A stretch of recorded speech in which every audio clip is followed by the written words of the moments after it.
What we are going to be examining in this section here is an actual job that I completed using the techniques that we've gone over in this tutorial. This is my basic scene.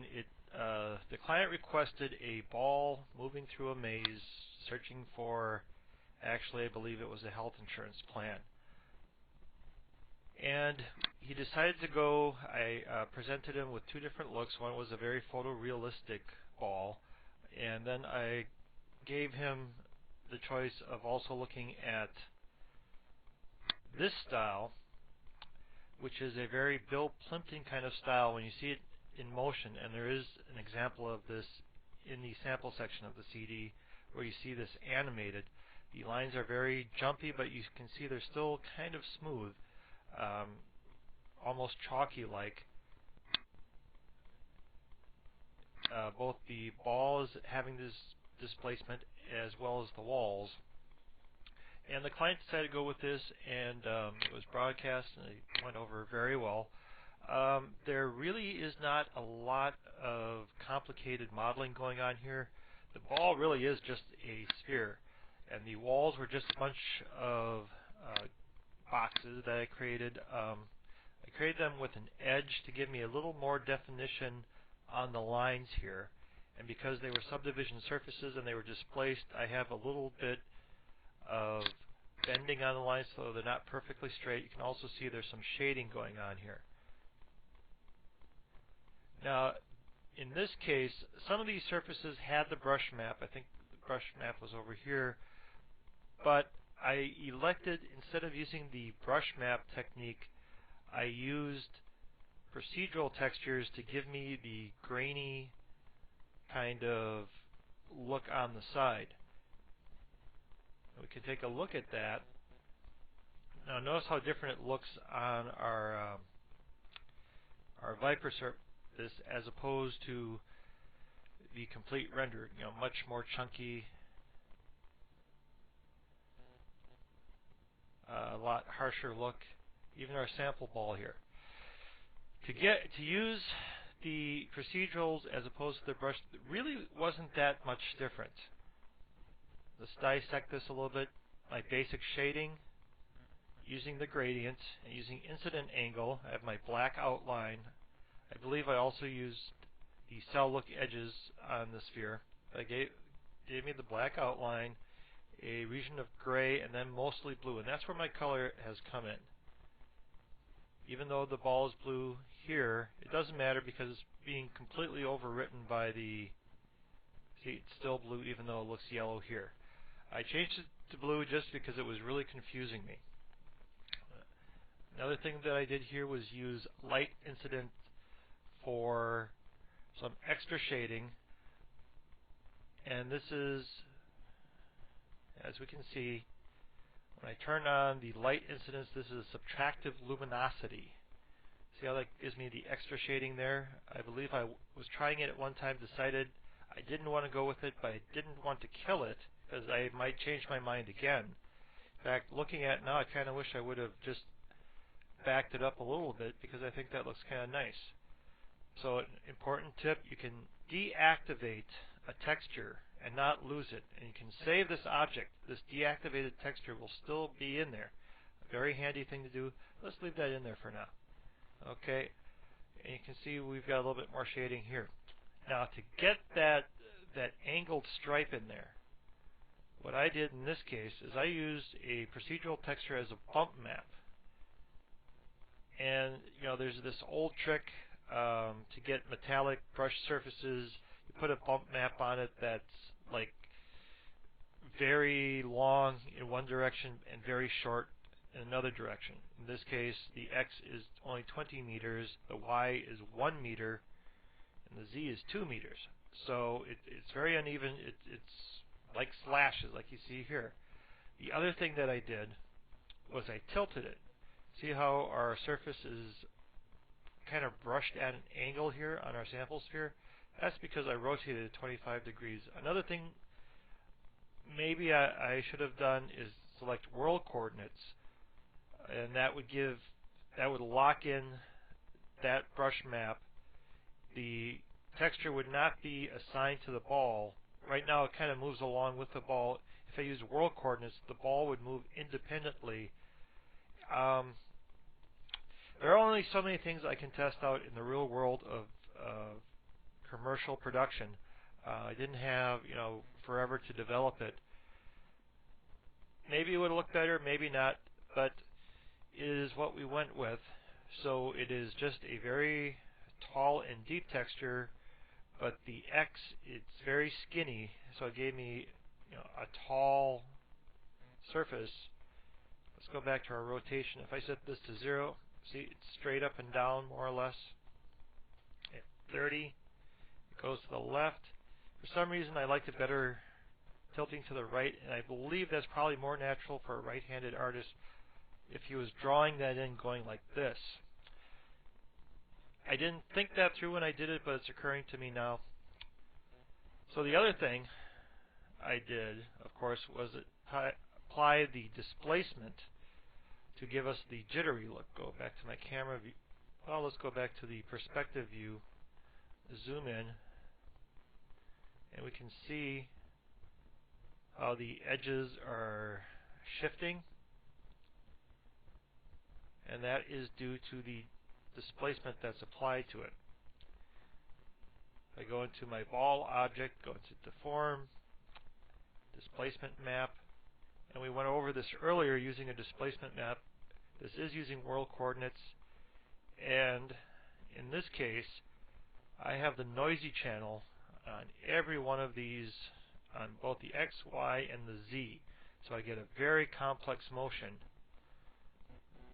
And I did spend a fair amount of time tweaking these values so they're exactly right, or at least pleasant to look at.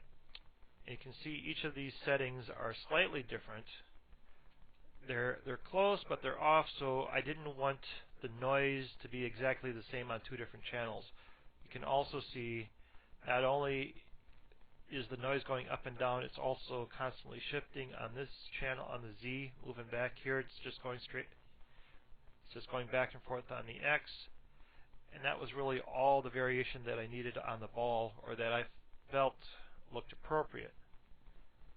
Let's take a look at what we did to the other segments. I got a feeling they're pretty close to the same. The layer opacity is only 4%, which is higher than we had before, but also my texture value is lower. Take a look here, and yes, these are pretty much the same. The values are a little bit lower. I think I wanted to have slightly less on the background, which is the walls, just so it wouldn't be distracting from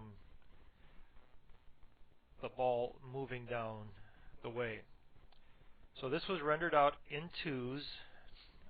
It was rendered out, I did not use a 32-bit, or I didn't composite this because it was pretty much all done right in camera, until later on in the scene where it comes up against something, and that did necessitate me doing some compositing.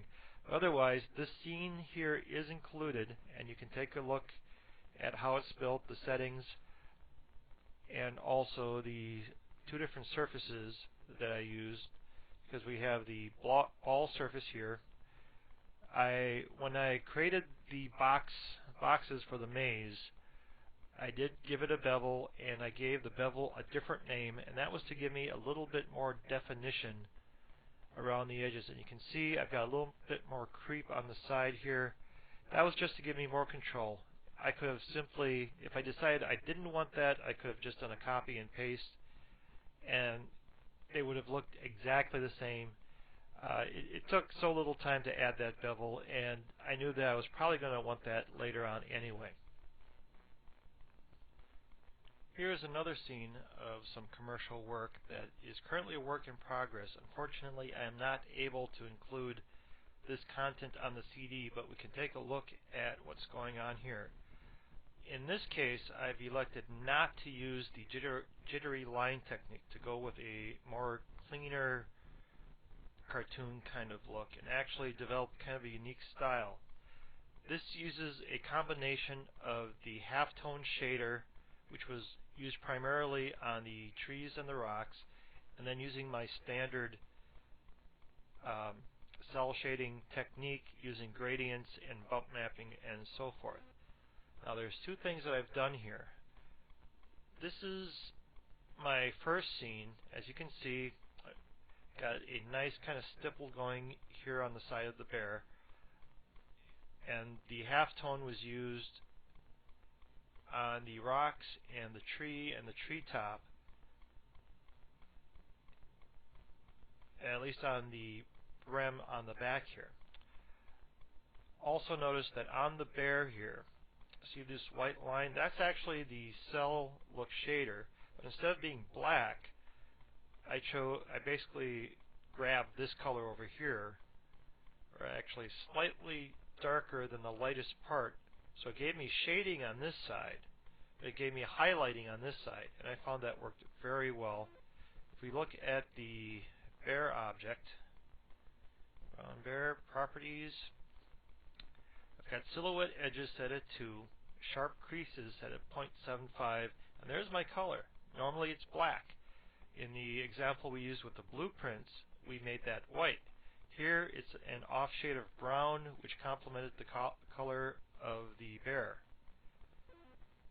Now after I've rendered this, and I did a test render, I found that this halftone shader, although it looked very nice, especially when it was moving, it was very noisy in the fact when you saw it on video, it buzzed a lot, it was very jittery, it looked like it needed a lot more anti-aliasing, and I just wasn't prepared to do that. And in fact, even the higher level of anti-aliasing didn't really solve the problem. So what I did do is something called surface baking, which is more than we want to get into right now. But basically what it is you create a UV map, which is basically taking your object and unwrapping it. You render it, and it's like contact paper. It's like a decal that sticks on the front of each polygon, and it wraps it around perfectly. And I re-rendered it. I think there were some other changes done also, so it's not direct one-to-one. But this is the difference. This uses a UV map. The surfaces are all baked in. We can take a look at it here. This is the scene with the UV maps. Go to my textures, and you can see that the textures are all mapped onto our objects, even though it's a halftone shader and we're not seeing it in real time. You'll notice even my spotlight, even my lighting here is baked into the ground, and I've got the shadows. Interesting to note that the UV scene, even though it looked better and cleaner and seemed to be at a higher resolution, it rendered in almost half the time of the full render. So, and also it's just cool to be able to go right in the layout and zoom around and see things going on here. What's nice about using UV baking is that you don't have to know a whole lot about UV maps, which can get kind of complicated. It basically does it for you. We're not going to get into it right now, but I will just show you. We have our rock object here, as well as the trees, and everything looks pretty bland. The basic technique is you go into Modeler, you select T, create UV, select Atlas, bring it into Lightwave, go into your shaders, select Surface Baker, and it will create a surface that you can then assign to that UV map. There will be a future tutorial that will go over this type of thing in detail. But once it's baked and it's saved, then you bring it back in and you apply it to the UV surface. And here we can see this is our, this is for the rock. And that's what it looks like unwrapped and baked. We have several other images here. Here's our tree image. These are quite large, and the initial baking does take a while because you're dealing with much larger images. This is a 2K image. The image we're rendering right here is only 640 by 480. And there's our ground map. It's not terribly complicated, something you should look into because it definitely helps. Here once more we have a work in progress. It is a mouse character who is talking. He has a UV map which allowed me to put the dots and the circle on his belly. This one is a little bit different in that he is being displaced. The line jitter and variation is still a displacement map. However, it is being done in a slightly different way. It is using normal displacement. Take a look at our mouse character here. He's being morphed so he can talk, and then normal displacement, which is a little bit different than displacement map. The standard displacement map usually only goes on one axis unless you're using a couple of the specialized ones like fractal noise. Normal displacement works on when you build your object in Modeler and you have that line pointing up, that's your normal, and it works on that axis. And it's a little bit different, but not too much different. I have settings here, and this was purely trial and error. That's one of the nice things about doing this 2D stuff. When you're working with photorealism and you're working with, like, say, expressions, or you have a piston going around, you have to be exact on the dot to the numbers. When you're working with something that's intentionally flawed and uneven, you have a lot more leeway to play with. So in this texture, what I've done, I've got ripples. I'm going to crank this up a little bit so it is a little bit more obvious for us to see. Move these things out of the way. Ripples is automatically animated. You don't have to punch in any new numbers, and it's automatically changing, as opposed to when we use fractal noise and we had to animate it using the graph. Now, one thing to notice here, I discovered when I was displacing this that there are certain things I didn't want displaced nearly as much, and those primarily are these whiskers. So I created a weight map that included everything except the whiskers, and I called it whisker tip, and used it as an alpha. And what that alpha did was remove this ripple texture from where I didn't want it. If I temporarily disable this, you can see how the whiskers all of a sudden plump up and they're being displaced along with everything else. But by using this weight map, once again, we will not be getting into how weight maps are created here, but just how to use them to control this displacement. So here we see the weight map. I've popped into Modeler for a second here. The whiskers, where it's solid red, and this is my whisker tip weight map. I'm using that to isolate out the whiskers from the displacement, from the normal displacement. And by using a gradient, telling it wherever the weight map is 100% like it is here, I want no displacement. And where it is at 0, this pale green over here, that's where I want the displacement. So I'm using a weight map to isolate out sections where I want that displacement to happen, is because these are already so fine, they don't really need the displacement. But you will notice in the displacement map with the gradient, that is only set to 90%. By setting the alpha for the displacement at 90%, it gives just 10% of the displacement to the whiskers, so there is a little bit of action going on. If I set it to 100%, that would completely eliminate any displacement, but I want to have a little bit of something going on there, and I found that 90% gave me the results that I wanted. So this is using the displacement with the normal displacement as opposed to using the traditional displacement map.